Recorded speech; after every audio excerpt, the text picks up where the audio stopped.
guess that is what it is. But I do think that, it will be harder further back in the pack, which has been an issue pre-hybrid. So I don't love that, but it is what it is. How did this come about to land at BCR?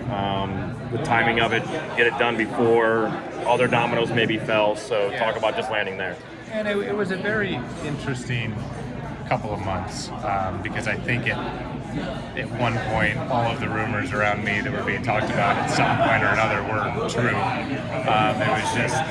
It was just never anything was done.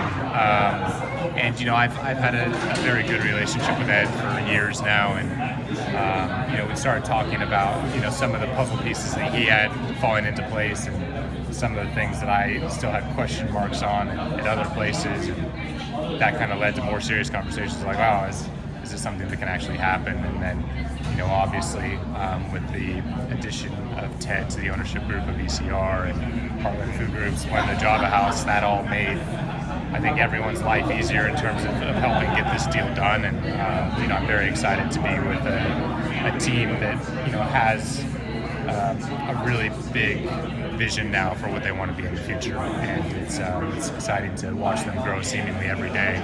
There's new ideas and plans for the future, and it's not going to be an overnight thing by any means, but I think the team that you see now will be different in March, and then different again in May, and certainly different by the end of 25. With your dad being an agent as well as this, how much are you in discussions with where you want to land? Obviously, he probably knows more than most people up and down the paddock. How do you balance that? I'm very fortunate. A lot of people, not necessarily my situation, but in sports in general, kind of frown upon the parental role in the management side. But for me, I know without a doubt, and I can go to sleep every night, that he has my best interest at heart. Yeah. And so that's a very important thing in this industry when no one else really does. And that's the fact of the matter, that you have to look out for yourself in a lot of these situations. And so to have someone that's as well respected as he is in the paddock, that ultimately, has my back in every capacity, it's a very fortunate position to be in. So yes, it's sometimes is a weird dynamic to, like, am I talking to my dad or am I talking to my manager right now? But I wouldn't change it for anything. Well, go back to talking about your relationship with Ed. I think you guys have a plane together. Yeah. Obviously, became friends throughout the paddock. Just talk about how that relationship came up.